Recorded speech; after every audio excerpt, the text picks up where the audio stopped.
Hello everyone and welcome to this virtual 747-400 walkthrough. I guess one of the advantages of DEF CON Safe Mode this year is that we're able to bring you things like this, but nothing beats being able to climb around and poke on a real airframe, so hopefully this gives you some insights into the avionics and some secret spaces on board this very recently retired aircraft. Ken and I work for Pentest Partners in the UK, and we've been very fortunate to have access to end-of-life airframes at a breakers yard from which we've learned an awful lot, and we look forward to sharing some of these things with you, especially if you've never seen the inside of avionics bay before.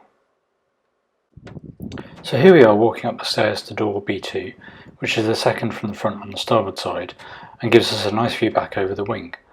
The observant amongst you will probably notice there are some engines missing. There should be 4, but 3 have already been sold on, as these tend to be the most expensive and sought after components. On board now, and we're straight into one of the galley areas, and this will be where the ground services teams load those trolleys full of your drinks and in-flight meals. But sadly, no fine dining today, as the aircraft is basically pretty empty of everything except the seats. Let's firstly walk through to the back of the aircraft, past the stairs to the upper deck. The 747 is truly a monster at 71 metres long, that's 230 feet, so there's plenty of space on this aircraft for a full class cabin layout.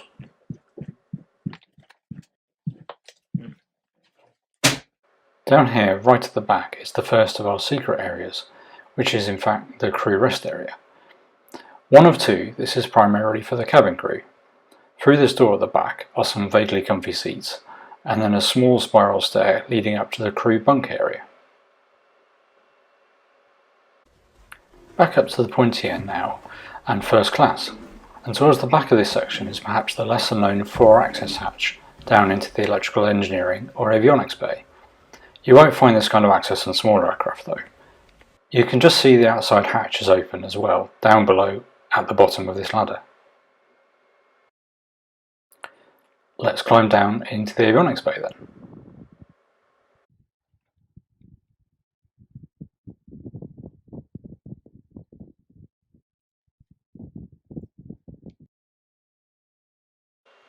This is our main set of avionics, all neatly racked up. Each black box carries out an individual function and are called line replaceable units, or LRUs. For example, here we have LRUs for cabin heating control, data management, and at the bottom, the 3 inertial reference units for navigation.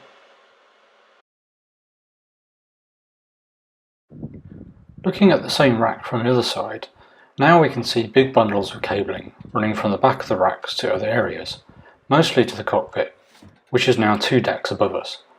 Each individual LRU will have discrete cabling up to the switches or displays in the cockpit, and if needed, discrete cabling to any other LRUs it needs to talk to.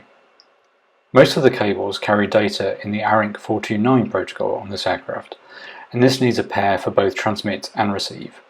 There is no network in the traditional sense to connect to. You can't just clip into a pair of wires at the back of the aircraft and gain access to all of these other LRUs. Perhaps fortunately it doesn't work like that on these older aircraft.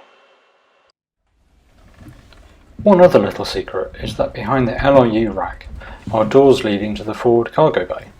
The cargo and avionics bay are pressurised, and although it would be pretty cold and noisy, you could, in theory, use this area in flight, but I really wouldn't want to. This aircraft has huge tanks of water in here now, and this is because with the engines removed, it would be too tail heavy and would actually fall backwards without the equivalent weight. Let's take a closer look at one of these LRUs. This particular one is for the paravisual display, an indicator which shows the pilots if they're aligned on the runway. They're held onto a standard size rack with a screw thread and rubber vibration mount. Some LRUs have more than one locking screw. If we pull these out, we find a custom multi-pin connector on the back of the LRU for a cable breakout. This will then run off to wherever it needs to go in the cockpit. Here we have 2 of the units involved with ACARS, which is the aircraft's data link system. The CMU acts like a router sending ACARS traffic between the various radios and the output devices like display units and printers, which we'll see later. Okay, let's follow those cables back upstairs via a fairly unique set of stairs to the upper deck bubble. There's a galley up here too, if you remember that for later.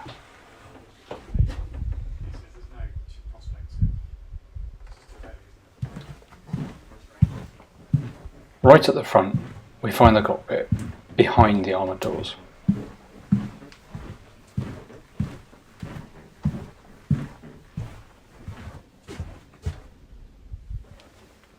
Here we are in the cockpit then.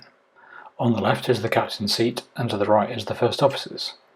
There are 2 jump seats as well, and behind me is the flight crew rest area, just a bunk bed again, and a separate toilet that they can use without going back into the passenger area.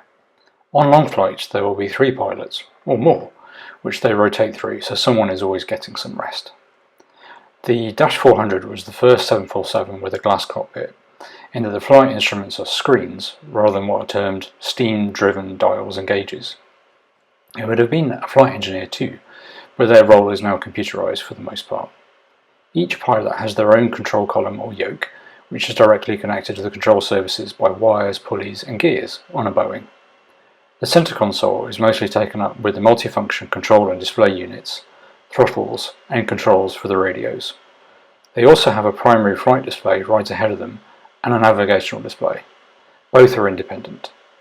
In the center are the ICAS, engine indicating and crew alerting system displays, which show the status of all the major systems like engines, fuel, electrics, hydraulics, and also comes up with a log style set of messages in yellow or red depending on severity.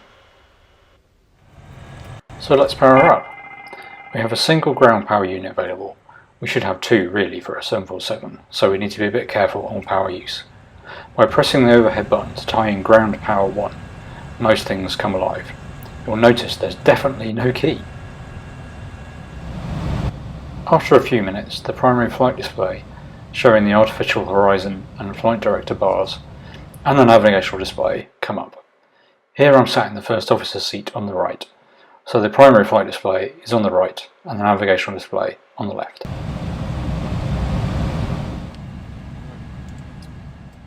My lower ICAS display shows the electrical buses, 1 for each engine, but as you can see from the upper display, we have 3 engines missing.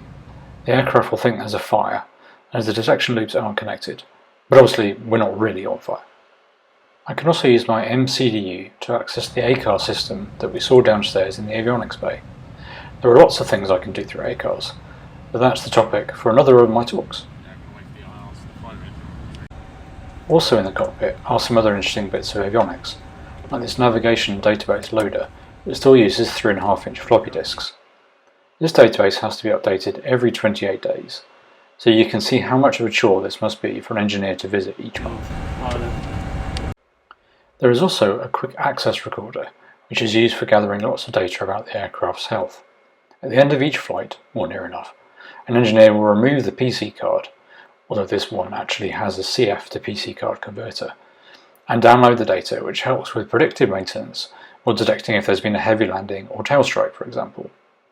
More and more aircraft are starting to become E-enabled, which means this data is streamed in near real time back to the airlines and engine makers over SATCOM, so they can have replacement parts ready and waiting for when the aircraft next lands. Now then, in-flight entertainment. There's no Wi-Fi on this 747, but under the stairs, down from the upper deck, the cabin services director has a small office, and this is where the 747's IFE is driven from. There is a small touchscreen PC here, which is actually running NT4. This can be used to change aspects of the system, add the day's news broadcast video, reboot seat boxes, and even turn individual seat lights on and off. Above this are the digital media servers themselves, which contain all the movies and so on, ready to stream to each seat.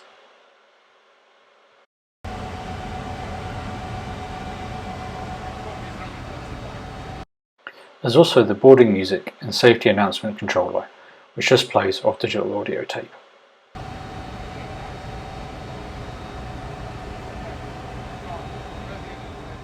There's even a little printer in here, which is linked to the ACAR system, so the cabin services director can print things off if they need to. And lastly, I want to leave you with a little secret. Remember the upper galley? Well, there's a lift to take catering cars between the main and the upper deck, which is pretty cool.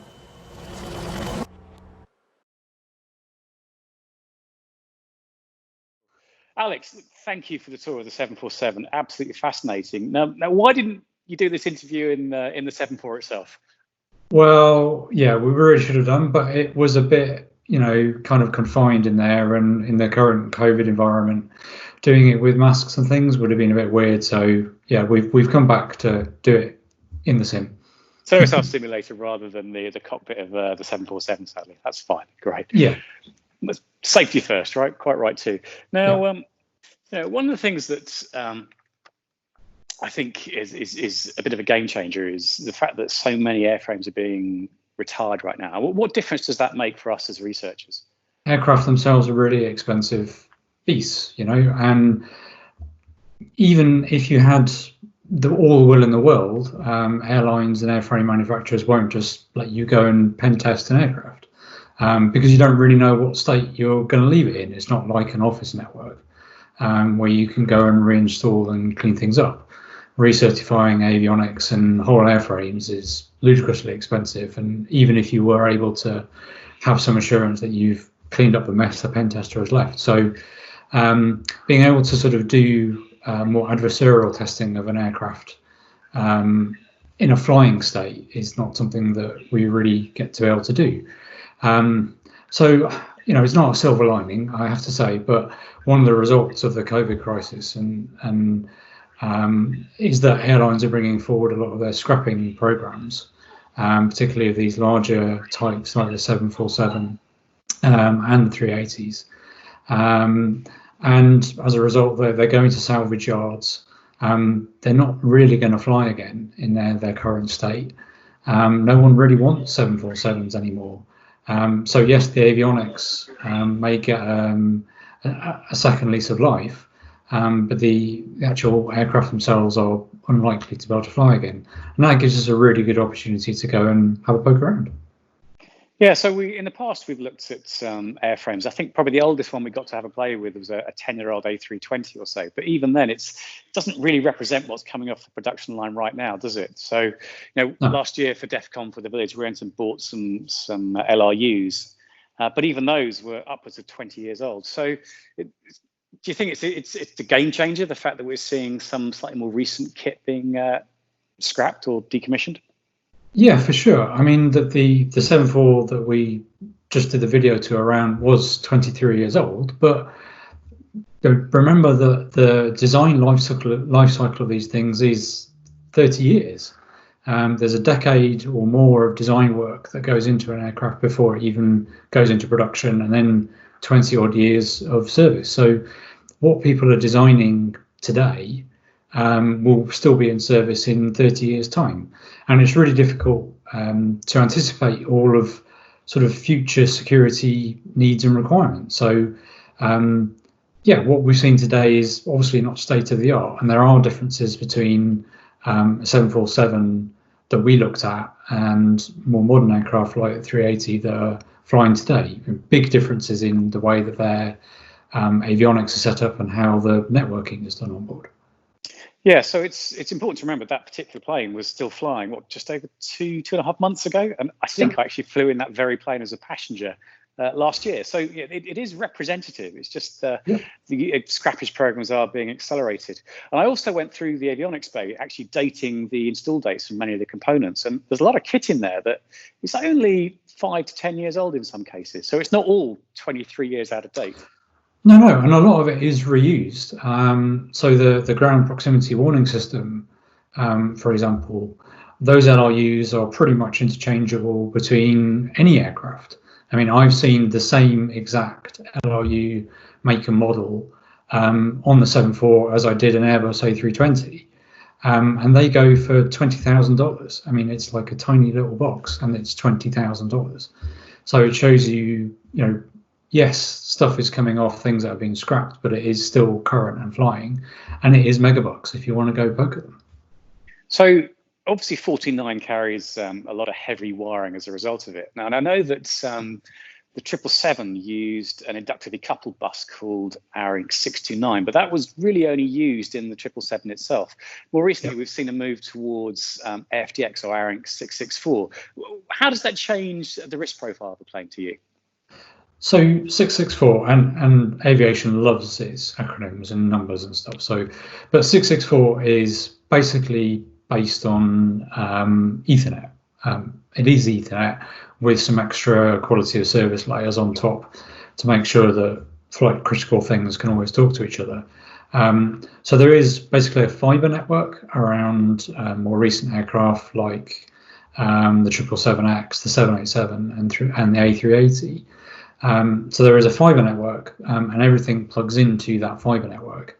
And instead of these discrete black boxes that we saw on the 747, and this whole rack of individual black boxes, for want of a better word, then there is basically a single compute crate. Well, in fact, there's a pair for redundancy, but there's an A side and a B side computer, and things just run a software. So there's typically a real-time operating system like VxWorks that handles the flight critical stuff, and then there tends to be a Linux side for less important things, and things are just run as applications on these computational nodes. So that does mean it's starting to look a bit more like a traditional IT network, albeit one that's kind of hardened and more resilient in that regard. But yeah, if you don't get things right, and I'm sure we've all seen it on office networks and traditional office firewalling, if you don't get IP tables right, then that potentially means that traffic can move from one segmented zone to another, and that is true on aircraft. But obviously, you're still going to need physical access. Things that I think we noticed from looking at some navigational databases we recovered from airplanes, particularly those on floppies, is there wasn't any code signing, there wasn't any cryptographic validity. So again, less of a problem where you're physically having to visit the plane and there's physical security in place. But as we move towards sort of the idea of updating remotely over the air, do you think that's more of a problem? Well, where manufacturers have moved to this over-the-air deployment model, they have implemented some code signing, which has brought its own problems actually recently, because that code validity certificate is also only valid for a month. So if you're trying to do updates onto an Airbus at the moment, you actually have to update the certificate verification list and the certificate chain before you can do anything else.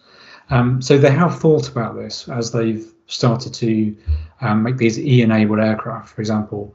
And on the Boeing side, there are some actual physical data interlocks on the aircraft. So although you can stage software updates and navigational updates, for example, onto the aircraft, they are held in an area until either a pilot or a maintenance engineer physically operates a key switch and selects where that software update should go.